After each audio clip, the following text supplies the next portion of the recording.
Chapter 9. 2 whole weeks?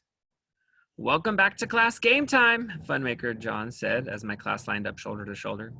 Today we are going to be learning how to play a new game, he announced.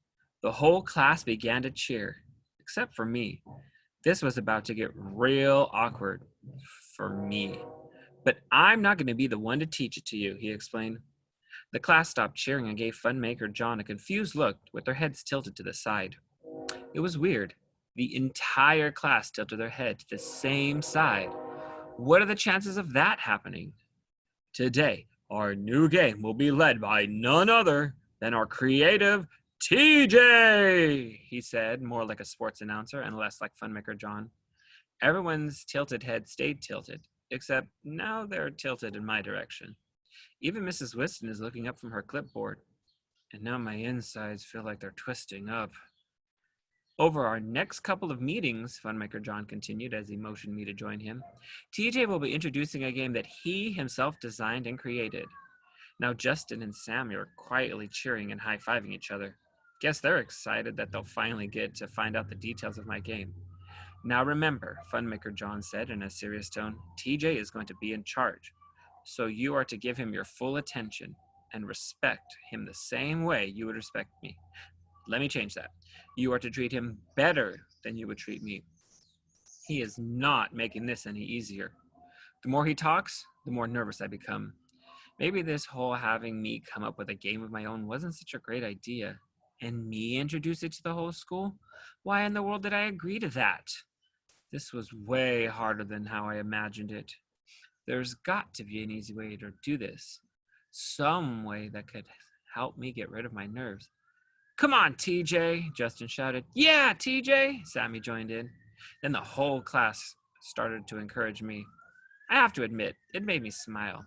Suddenly, I started to feel better. What's our mission today? Sammy shouted above the cheers. That's it. I'll get into character. TJ might be afraid to speak in front of an entire class, but Batman would never be afraid. He isn't afraid of anything. I took my superhero stance before I finally spoke. Okay, everyone, here's today's mission.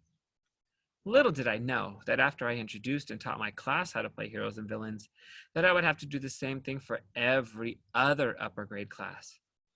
That meant I had to miss lots of class. I know, you're probably saying things like lucky and I wish I were you, but trust me, it's not as good as it sounds. Every time I missed class, I also missed what the teacher was teaching everyone in class. That meant that I had to do lots of makeup work. Luckily, Sammy offered to help me during recess and lunch recess, as well as after school. Guess it helps to have the smartest girl in our class as a close friend.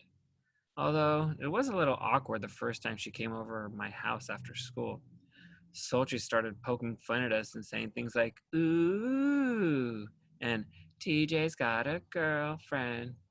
If Mom wasn't home, I would have given her a pounding. Sammy said just to ignore her, but she doesn't know that after she leaves, that Sultry gets even worse, especially when she starts singing, TJ and Sammy sitting on a tree. I won't go on. I'm pretty sure you know how the rest of that song goes.